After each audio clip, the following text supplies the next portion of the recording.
Cool. And we're live. Welcome to Flip the Script podcast. This is your host, Anita Tequila. I'm here today with Lady V. How are you today, Lady V? I'm good. How are you? Oh, I'm doing good, man. Trying to beat the heat. It's so hot outside. And I've been in and out. I know so how you feel. Yeah, man. That Miami. I'm on the other side of the country. I know how you feel.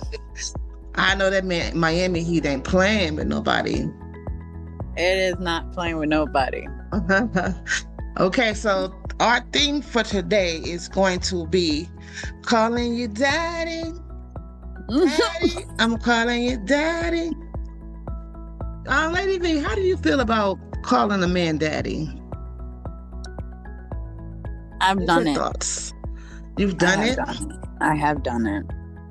For over a decade and some change, I have done it. You call your significant other daddy? Still doing it. You're still doing it? Who are you calling daddy now? My ex. The one I've been calling daddy for over a decade. Oh my gosh. You're calling your ex got me daddy. listed in his phone as mommy. Oh wow. Now that's deep. Okay, let me tell you a little bit of, let me give you a little bit of background on why I decided to talk about this today on the podcast. So I know that it's a big thing for women to call their significant other or their romantic interest daddy. But there is a lot of criticism behind this narrative. For one, you know, there's a thin line between calling someone daddy because the lines get blurred between parental and lover. And it seems that a lot of people feel like when you call a man daddy, it's just disturbing to some people, and I'm one of those people.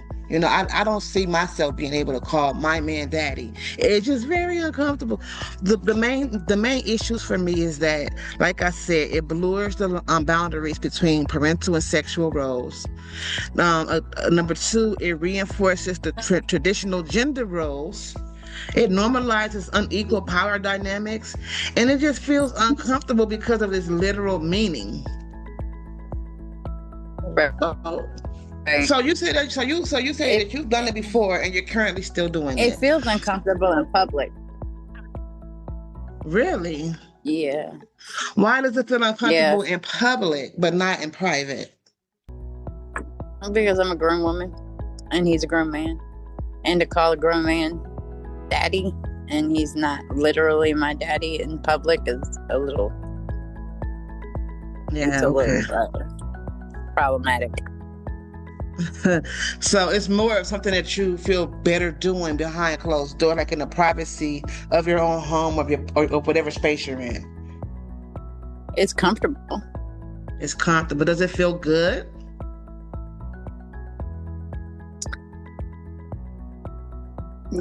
Yes. So when I was doing it, it felt great. Okay. But okay. Not necessarily all the time, though. Yeah. Why not? Because now it's like if I need anything, I call him daddy. Also, there's that power dynamic thing going again. You see what I'm saying? So it's like if you call him daddy and you make him feel like he's in the position of authority, and you asking him for like $50, for instance, he's either going to say yes or no. But if you say, daddy, can I get $50? Like, is it in a sexual way that you have to say daddy to get the $50? No, it's like a thank you, daddy. Please, daddy. I need it, daddy. So yeah. Okay, that goes back to my original. Yeah, it goes back to my original statement that it's a power dynamic, and it also goes back to my original that it's the blur of the lines between a parent and a lover. That's very interesting that you would say that, and thank you for being transparent and sharing that information. Have you ever met a man who did not prefer, like he did not like you to call him daddy? Yes. Really? Mm-hmm. How did that go? Unless it's in the bedroom. Unless it's in the bed. Wow. Okay. So outside of the bedroom, if you call him daddy, he did not like it. But inside of the bedroom, if you call him daddy, it was okay? Yes. That's interesting. That raises a whole nother question on my end, but we're not going to go there right now. We'll save that for the end of the podcast. Lady B, how about if we switch the roles? If a man calls you mommy, how does that make you feel? When he started calling me mommy in the beginning, I'm like, I'm not your mother.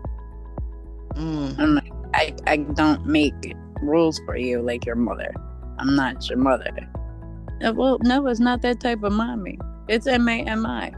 Still, it's mom. Right. So with the person called you mommy, like when he wanted something the same way you would call a person daddy to get something, or was it like more of just a term of endearment that he would call you mommy? It started being a term of endearment, but it ended up being our everyday way we talk to each other. Okay. That's very so. Lady B, who do you feel is worthy of being called daddy?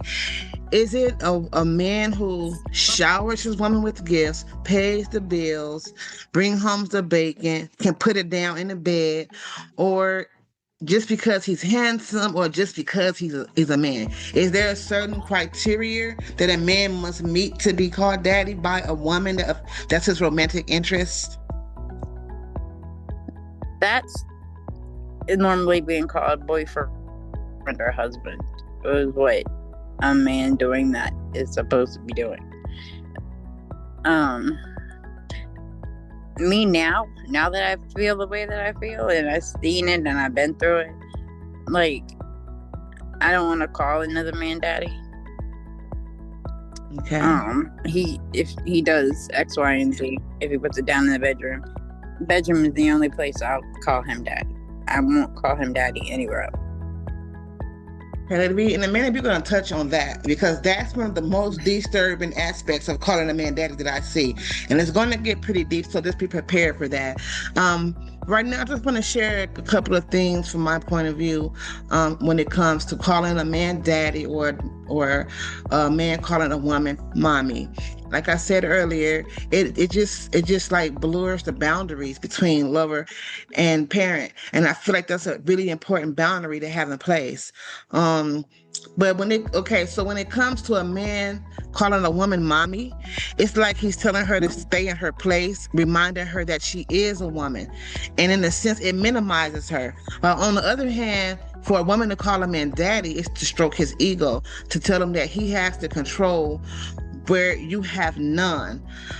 What do you think about that? Do you think that there's like just the fact of a man calling a woman mommy is pretty much telling her, reminding her, hey, you're a woman, stay in a woman's place, versus you calling a man daddy is you pushing him up the ladder and putting him on a pedal?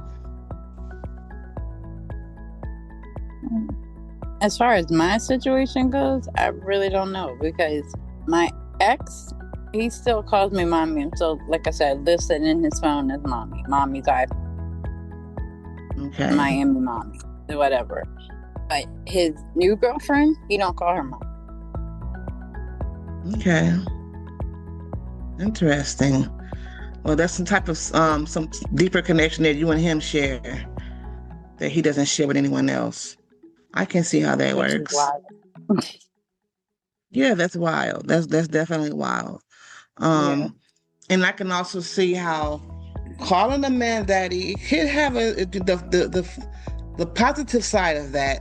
You know, when you think about how people behave and how we think and our behavior starts in our mind, calling a man daddy could have some good things about it. Like, for instance, a man hearing you calling him daddy on a regular basis, that may help him to identify more of being strong, being protective, being responsible, or being dominant. That can actually train a man to step into the role as daddy, because he's hearing you calling him daddy so much. It could reinforce his responsibilities as a man. I can see how that happened. So there could be some positive implications of this. However, many men think that my issue is that okay, when men think that, some men, not all, they think that women who are outspoken, independent, and self-reliant are being rebellious to male authority. So in my opinion, being called calling a man daddy romantically, it seems just like I said, it's just a way to reinforce those power dynamics and stroke his ego and to reassure him that he is worthy of being the authority figure in the relationships. Then you have those men who will be quick to say about a woman who is strong and independent, oh, you have daddy issues, right? He'll tell her really quick, you have daddy issues. So how did you differentiate between between having daddy issues, but then you want to be called daddy? You want me to call you daddy, but you're telling me I have daddy issues if I'm too strong-minded for you. Which is wild because I have daddy issues and he has mommy issues. You have daddy issues. Okay. Do you see that? Do you feel like calling that man daddy is a part of your daddy issue? Like, is that a daddy issue to you? Now that my dad is no longer here, it's like you don't get that title. Not anymore. You don't call him. So because your daddy's no longer here, you don't feel like calling a man daddy is something that you were willing to do? That's the reason why? Not out of the bedroom. Very interesting. That's very interesting. So you that should be bedroom use only, since I've done it for a decade plus change and still doing it. So now we're going to get a little deeper, Lady B. Are you ready for the deeper part of this? Yep. Okay. Okay. Let's talk about the disturbing aspects of a woman calling her romantic partner daddy. As messed up as it may sound, like I said, I'm going to reiterate. I believe this saying blurs the line between parental figure and lover. I can't stress that enough. But one of the biggest disturbing things about this, just think about the amount of women who have actually been abused by their fathers. And there are scores of them. Put yourself in their shoes for just one moment. Do you think that this whole narrative takes a toll on their psyche? Just to hear, if a woman who has been abused by their father, right, sexually, and then she meets a romantic partner and she's trying to be romantic with this partner, and this partner likes to be called daddy, how do you think that will take toll on her psyche? It'll take a big toll on her psyche. Yes, I would think so too. Because it goes from the bedroom to straight life. And it's like you're wanting him to make all the decisions for you. That is not okay. Yeah, but I'm talking about a woman there's a lot of women out there who have been sexually abused by their fathers. So that's what I'm touching on right now. I'm touching on that. A woman who has experienced that at the hands of her very own father, right? Now she's trying to grow past what happened to her. And she meets a man, and this man likes to be called daddy. Mm-hmm. Do you see the correlation between calling you daddy in the romantic sense, and then the person who has had sexual trauma at the hands of a father or a father figure? Do you see how that can really make a huge impact on a person's psyche? It does. My mom was abused by her dad, and me and him were calling each other mommy and daddy in front of her, and she was like, "Why are y'all doing that? That don't make any sense. Don't do that." So case in point, exactly. Case in point. And it worries me because on the larger scale, when we're out here in society, we tend to not acknowledge this fact. There's a lot of people out here, even if the father was a stepfather or just a father figure, they were abused. And then you hear it in the songs, you see it in movies, you hear it in passing when you're walking down the street, women calling their men daddy. And then you have women who have been abused by their father, and they're like, that is so icky. That's so wrong.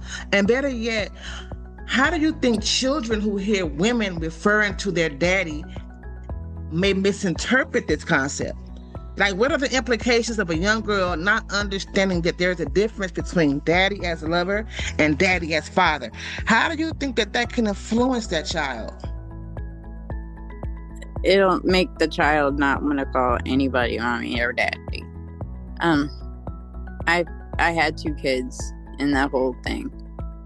Coming into it, I had 2 kids. My husband passed away, so me calling some man in front of them daddy, they would never call him daddy. My ex, they would never call him daddy. They'll call him dad or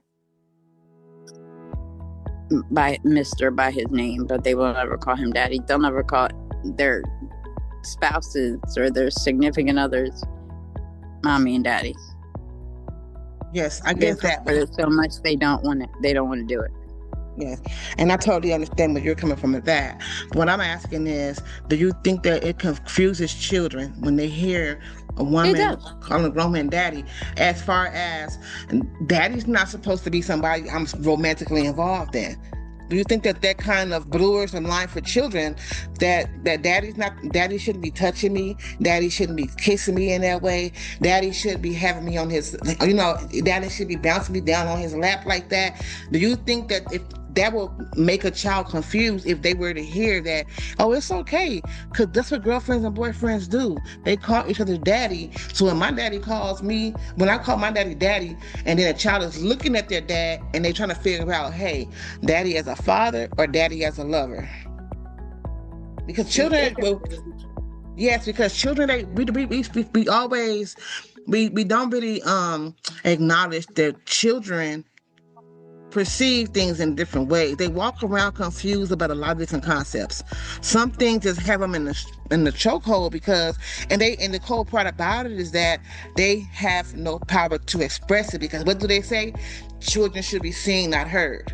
So they go around and harbor these confusions in their brain. They hear it, they don't understand it. But if ever it comes a time where they need to understand the difference between daddy as lover and daddy as father, if you're normalizing this in society, how is that affecting the children? It affects them even to the point of sexual. Yes, because they may think it's my normal. daughter, my child. Her thing is she likes the daddy-daughter kink,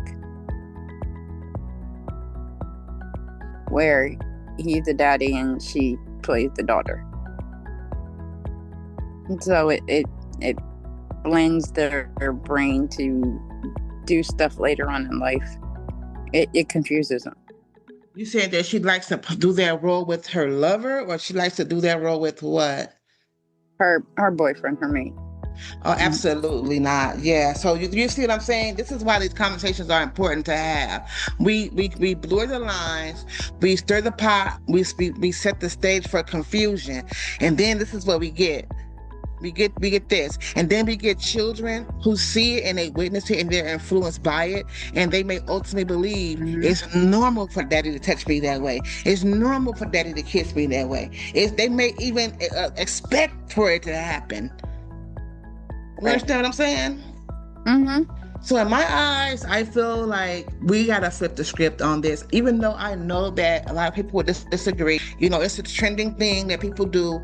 A lot of women like to make their men feel that power, that they are in charge. And I understand that it's not always a bad thing. Like I said, some men may hear you calling them daddy, and it may be reiterating their responsibilities as a man. So that's a good size of it. But I think that the biggest part of it, I think it's a very toxic thing to do, especially to let kids see and witness it, because they'll be influenced. And then, like you say, now we have a young lady playing a role with her boyfriend where he's the daddy and she's the what? And she's the mother, or she's the child?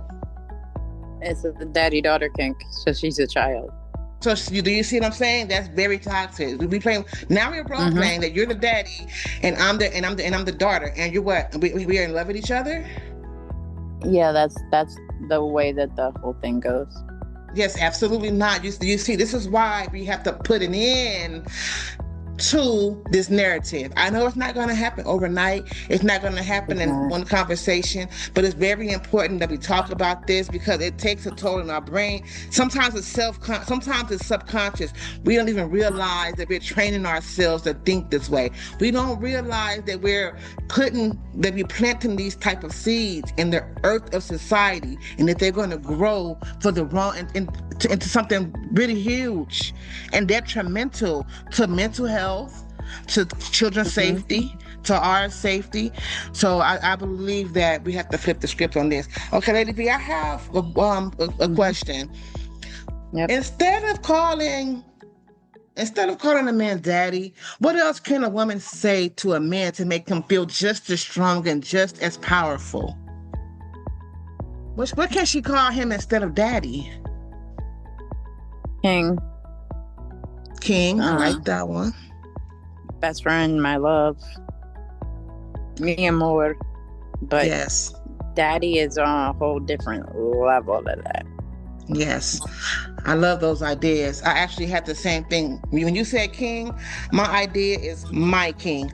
I even wrote a book. And in the book, the male character is referred to as my king by his lover, is my king.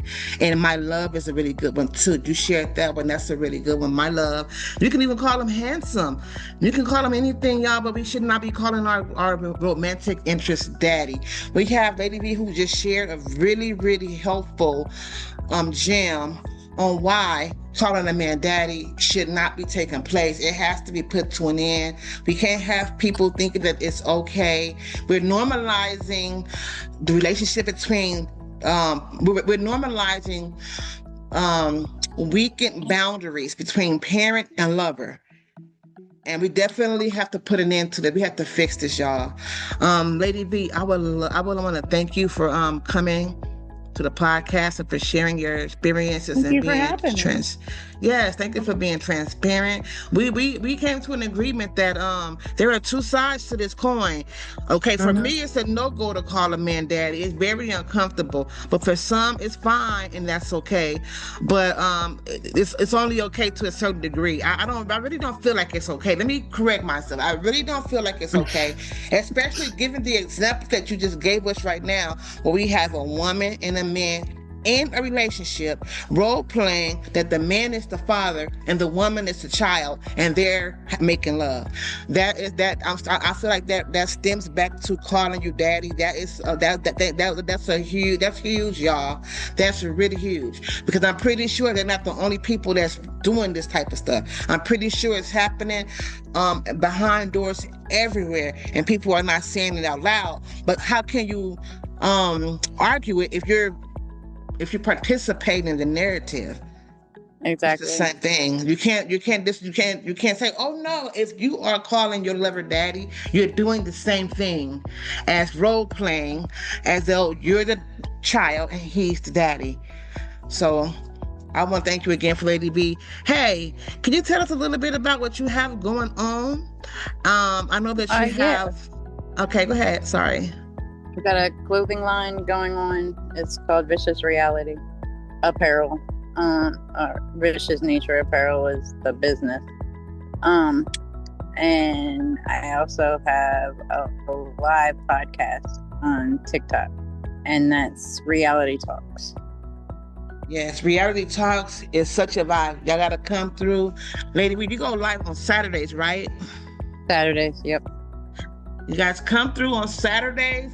I don't believe we have a specific time locked in, but I'm going to leave the link to Lady V's TikTok in the description of this podcast episode. Y'all can go follow her on TikTok and catch her live where we do Reality Talks. She has a plethora. Did I say that word right? Plethora.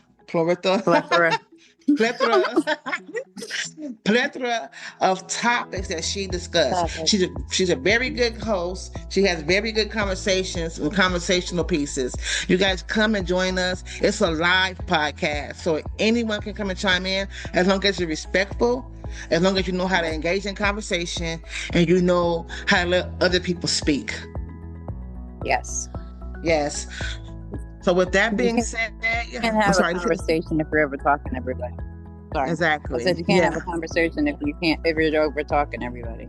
That part, exactly. So, and this is why having podcasts and having these conversations is good, because people will learn how to engage in conversations. Some people just don't have the skill to communicate. But over time, when you continue to engage in these kind of conversations and topics and debates, you will develop the skill to speak, to have a conversation, to converse back and forth with other people. Learn how to let people talk without interrupting, not be long-winded. Give others a chance to speak as well, and you will develop your speaking skills in so many ways. I want to thank you guys for listening.